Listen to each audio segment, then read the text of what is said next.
मेरे घर में घुस के मेरे मेहमान को मारेगा, मजा कैसी आराम से देखे। ದುರಂದರ್ ಮೂವಿ ನೋಡಿದ್ರ ರಿಯಲ್ ಲೈಫ್ ದುರಂದರ್ ಬಗ್ಗೆ ನಿಮ್ಗೆ ಗೊತ್ತಾ? ಬಟ್ ರಿಯಲ್ ಲೈಫ್ ಸ್ಟೋರಿ ಅಲ್ವಾ, ತುಂಬಾ ಪೈನ್ಫುಲ್ ಆಗಿ ಇದೆ.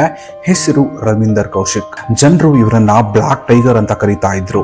1973 ರಾಜಸ್ಥಾನ್ ರಾ ಏಜೆಂಟ್ಸ್ ಒಂದು ಥಿಯೇಟರ್ ಅಲ್ಲಿ ಒಬ್ಬ ಹುಡುಗ ಆಕ್ಟಿಂಗ್ ಮಾಡ್ತಾ ಇರೋದನ್ನ ನೋಡ್ತಾರೆ.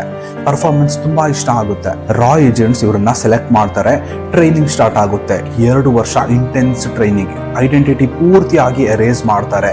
ಇಂಡಿಯನ್ ಐಡೆಂಟಿಟಿ ಬಿಟ್ಟು ಕಂಪ್ಲೀಟ್ ಮುಸ್ಲಿಂ ಆಗ್ಬೇಕು. ಹೊಸ ಜೀವನ ಮುಸ್ಲಿಂ ಆಗಿ ಉರ್ದು ಕಲಿಸ್ತಾರೆ. ಪಾಕಿಸ್ತಾನಿ ಸ್ಲ್ಯಾಂಗ್ ಮಾತಾಡೋ ರೀತಿ ಅಡಾಪ್ಟ್ ಮಾಡ್ಕೋತಾರೆ. ಸರ್ಕಮ್ಸಿಷನ್ ಸಹ ಆಗುತ್ತೆ.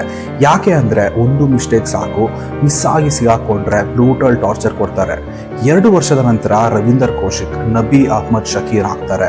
ರೆಕಾರ್ಡ್ಸ್ ಎಲ್ಲ ಎರೇಸ್ ಆಗುತ್ತೆ. ಫ್ಯಾಮಿಲಿ ಜೊತೆ ಕರೆಕ್ಷನ್ ಕಟ್. ಅಂದ್ರೆ ರವೀಂದರ್ ಅನ್ನೋರು ಯಾರು ಇಲ್ವೇ ಇಲ್ಲ. 1975 ವಯಸ್ಸು ಜಸ್ಟ್ 23. ಪಾಕಿಸ್ತಾನ್ಗೆ ರವೀಂದರ್ನ ಎಂಟ್ರಿ. ಕರಾಚಿ ಯೂನಿವರ್ಸಿಟಿಯಲ್ಲಿ LLB ಕಂಪ್ಲೀಟ್ ಮಾಡ್ತಾರೆ. ಪಾಕಿಸ್ತಾನ್ ಆರ್ಮಿಯಲ್ಲಿ ಕ್ಲರ್ಕ್ ಆಗಿ ಜಾಯಿನ್ ಆಗ್ತಾರೆ. ಪ್ರಮೋಷನ್ ಎಲ್ಲಿವರೆಗೂ ಅಂದ್ರೆ ಮೇಜರ್ ಲೆವೆಲ್ ವರೆಗೂ. ಅಷ್ಟು ಡೀಪ್ ಆಗಿರುತ್ತೆ, ಯಾರಿಗೂ ಡೌಟ್ ಬರೋದಿಲ್ಲ. 1979 ಇಂದ 1983 ವರೆಗೂ ಪಾಕಿಸ್ತಾನ ಕ್ಲಾಸಿಫೈಡ್ ಮಿಲಿಟರಿ ಇನ್ಫಾರ್ಮೇಶನ್ ಮತ್ತೆ ಪೊಲಿಟಿಕಲ್ ಇಂಟೆಲಿಜೆನ್ಸ್ ಇನ್ಫಾರ್ಮೇಶನ್ ನ ಇಂಡಿಯಾಗೆ ಕೊಡ್ತಾರೆ. ಅವರು ಕೊಟ್ಟ ಇಂಟೆಲಿಜೆನ್ಸ್ ರಿಪೋರ್ಟ್ ಇಂದ ಇಂಡಿಯಾ ಮೇಲೆ ಹಲವು ಅಟ್ಯಾಕ್ ಗಳು ಸ್ಟಾಪ್ ಆಗೋಕೆ, ತಡೆಯೋಕೆ ಹೆಲ್ಪ್ ಆಗುತ್ತೆ ಅಂತ ಹೇಳ್ತಾರೆ. ಅಂದ್ರೆ ಎಷ್ಟೋ ಸಾವಿರ ಜನ ಸೈನಿಕರ ಪ್ರಾಣ ಕಾಪಾಡಿದ್ದಾರೆ ಅಂತ ಅರ್ಥ. ಸ್ಟೋರಿ ಎಲ್ಲಿಗೆ ಮುಗಿಯಲ್ಲ. 1983 ಸೆಪ್ಟೆಂಬರ್ ಜೂನಿಯರ್ ಏಜೆಂಟ್ ಒಬ್ಬರನ್ನ ಪಾಕಿಸ್ತಾನ್ಗೆ ಕಳಿಸ್ತಾರೆ. ಹೆಸರು ಇನಾಯತ್ ಮಸಿ.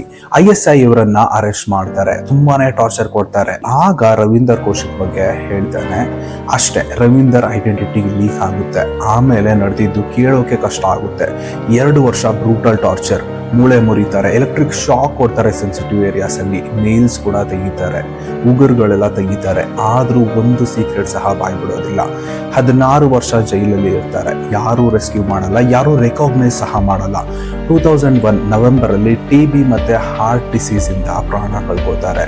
ತುಂಬಾ ಪೇನ್ಫುಲ್ ವಿಷಯ ಏನ್ ಗೊತ್ತಾ? ಶತ್ರುಗಳ ಟಾರ್ಚರ್ಗಿಂತ ನಮ್ಮ ದೇಶದ ಸೈಲೆನ್ಸ್. ಇಂಡಿಯಾ ಅವರನ್ನ ರೆಸ್ಕ್ಯೂ ಮಾಡಲಿಲ್ಲ, ಬಾಡಿ ಕೂಡ ತಗೊಳ್ಳಿಲ್ಲ. ರವೀಂದರ್ನ ಲಾಸ್ಟ್ ವರ್ಡ್ಸ್ ಏನ್ ಗೊತ್ತಾ? ನಾನು ಅಮೇರಿಕನ್ ಆಗಿದ್ರೆ 3 ದಿನದಲ್ಲೇ ಜೈಲಿಂದ ಹೊರ ಬರ್ತಿದ್ದೆ ಅಂತ. Had I been an American, I would have been out of this jail in 3 days. ಯೋಚನೆ ಮಾಡಿ, ಸಾವಿರಾರು ಜನರ ಜೀವ ಕಾಪಾಡಿದ ವ್ಯಕ್ತಿ ಹೀಗೆ ಪ್ರಾಣ ಕಳ್ಕೊತಾರೆ.